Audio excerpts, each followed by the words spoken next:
Anthony, it has been established that over 80% of those who use heroin have a history of having used marijuana. When I read that, I was like, holy cow. We're going to talk about heroin on this test. It's not very common.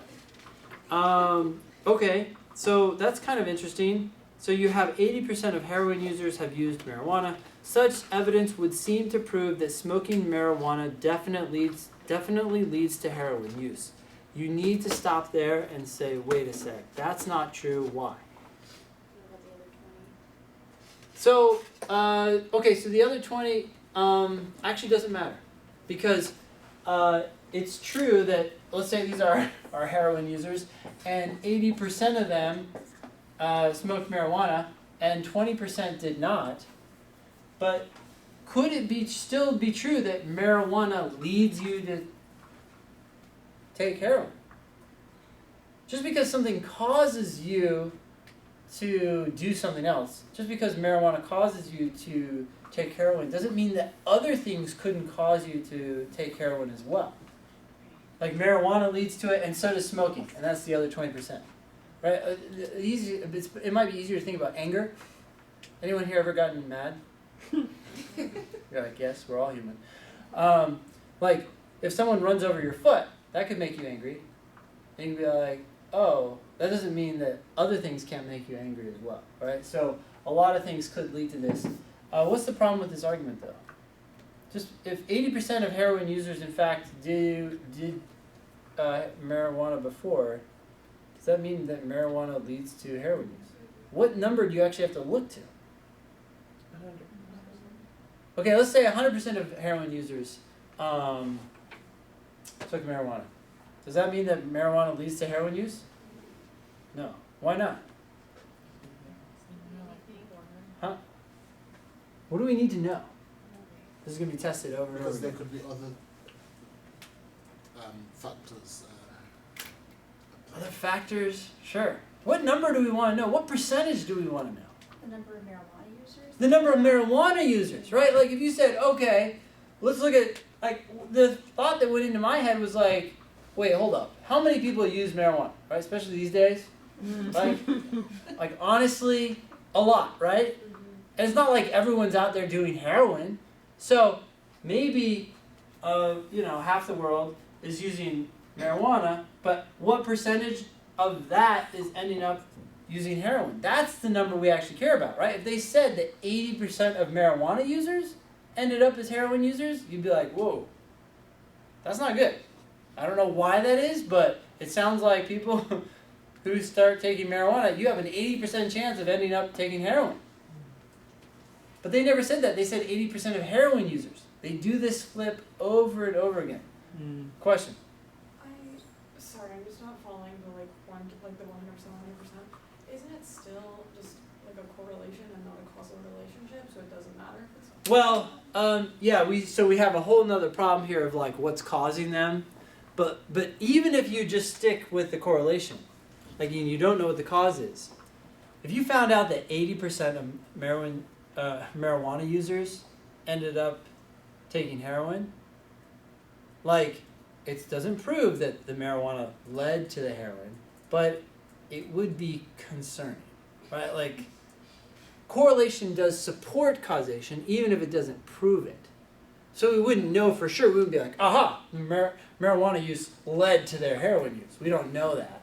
But if you found that out, that would be a lot more concerning than the situation which we have now, which is essentially useless. The fact that 80% of heroin users once used marijuana doesn't really tell us anything about how that might lead to heroin use because we don't know what percentage of marijuana users ended up using heroin.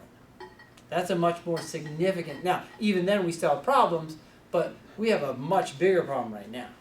And that's what the second person, so my goal is, my hope is that when you read Anthony's argument, you're like, bullshit. Hey, just because 80% of them used marijuana in the past doesn't mean that marijuana had anything to do with it, because for all I know, tons of people use marijuana and they never end up using heroin, right? Okay, now Judith comes along and says, yeah, maybe smoking marijuana does lead to heroin use, but it is absurd to think that citing those statistics proves that, because those statistics do nothing, really. After all, 100% of people who take up heroin had a previous history of drinking water. That's true, right? It's even more severe than the marijuana situation. And how many people are like, oh, did you know that 100% of heroin users drink water? You'd be like, oh, damn. I quit. I'm not using water anymore. I don't use water. It's you wouldn't buy into that argument, but you might have, if you were susceptible to Anthony's argument. It's the same exact reasoning, right? So you want to start catching that stuff. Anyways, Judith's reply to Anthony's argument relies on which one of the following argumentative strategies. This is just like question 21. It's a reasoning question. It's asking you to describe how the person got to their conclusion, right? And what is Judith doing? She's pointing out how the reasoning that was used in one situation is horrible by using the exact same reasoning, but just with slightly different circumstances, right? Water instead of marijuana use. Okay, so A, offering evidence, yes, suggesting that the stats Anthony cites in support of his conclusion are inaccurate. Are the stats inaccurate? No. Yeah, that's 80%, but that's stupid. We don't need that information. So A is inaccurate and thus wrong. B, undermining the credibility of his conclusion, yeah, by showing that it is a statement from which absurd consequences can be derived. Now the conclusion was that smoking marijuana definitely leads to heroin. Did Judith show that that conclusion leads to absurd consequences?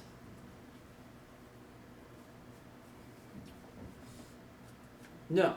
Judith would have to talk about that and say, well, if you concluded that marijuana use led to heroin use, then you'd also have to conclude that marijuana use leads to water use, or something like that, right? That would be an absurd consequence.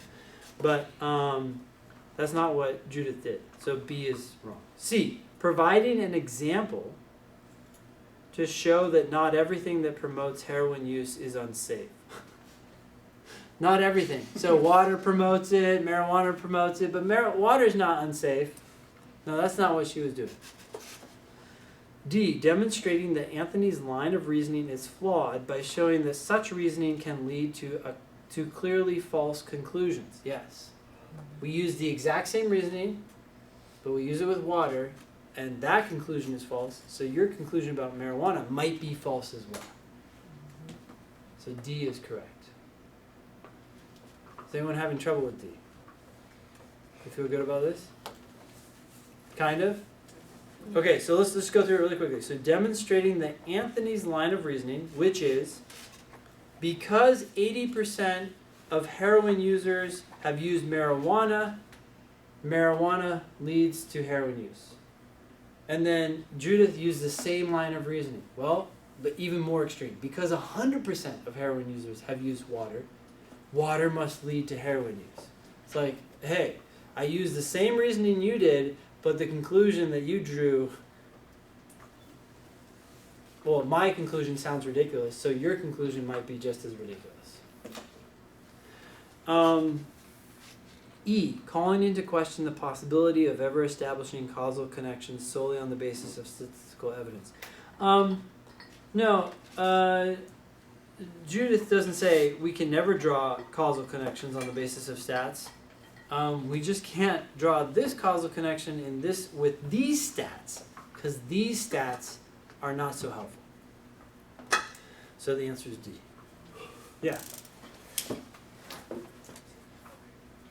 So on question 21, I went. Oh, let's go back. 21. Okay. Mm-hmm.